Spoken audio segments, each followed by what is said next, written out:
গতকাল প্রায় সকাল থেকে বিভিন্ন সোশ্যাল মিডিয়াতে ইউটিউবেতে একটি ভিডিও প্রচার করা হয়েছে খুবই নোংরা ধরনের, যেখানে স্ত্রী পুরুষ চরিত্র দেখা যাচ্ছে। তাদের মধ্যে যে পুরুষ চরিত্র তার সঙ্গে আমার নাম যুক্ত করার চেষ্টা হচ্ছে। ভিডিও ঠিক কি ভুল তৈরি করা কিনা, কোন চরিত্র কারা করেছে আমরা কিছু জানি না, কিন্তু এর দ্বারা আমার ব্যক্তি চরিত্রকে হনন করার, আমার ব্যক্তি ইমেজকে ধ্বংস করার এটা খুব প্রচেষ্টা হয়েছে। একটি ষড়যন্ত্র চলছে অনেকদিন, সেই চক্র থেকে এটা করা হয়েছে। সেই জন্য আমার মনে হয়েছে যে এটার সত্য সামনে আসা উচিত এবং যারা এই চক্রান্ত করছে তাদেরকে আইনের সামনে আনা উচিত। আমি পুলিশের সাইবার ক্রাইমেতে সর্বোচ্চ অফিসেতে আমার তরফ থেকে কমপ্লেন করেছি যাতে এই তদন্ত করা হয় এবং যারা এই চক্রান্তে যুক্ত তাদেরকে এক্সপোজ করে আইনের সামনে আনে, আইনের দ্বারা সাজা দেওয়া হয়। আমি অপেক্ষা করছি পুলিশ কি করে।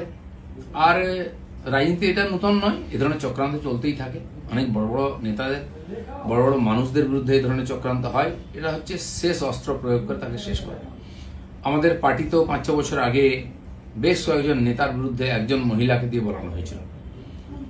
তার মধ্যে আরএসএস এর প্রচারক ছিলেন এবং পার্টির উচ্চ নেতৃত্ব ছিলেন।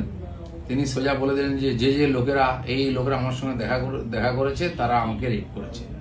তার উপরে পুলিশি কার্যবাহী হয়, কোর্ট কাছে, তারপরে শেষ চাপা পড়ে যায়।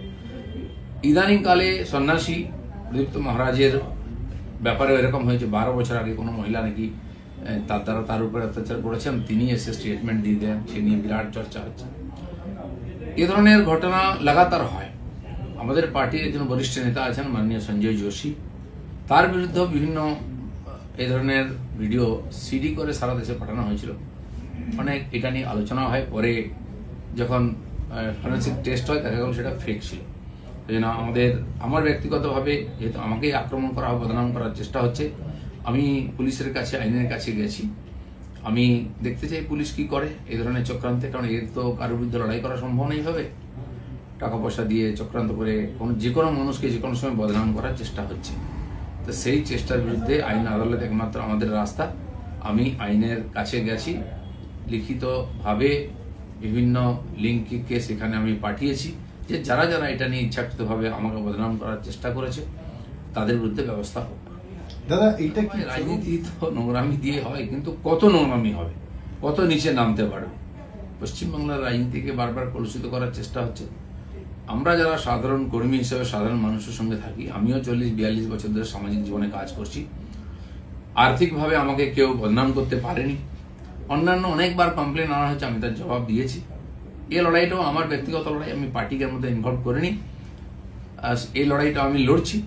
আমি জানি না রাজনীতি কত নিচে নামবে, সেই জন্য এই চক্রান্তের যে রহস্য সেটা উদ্ঘাটিত হওয়া উচিত।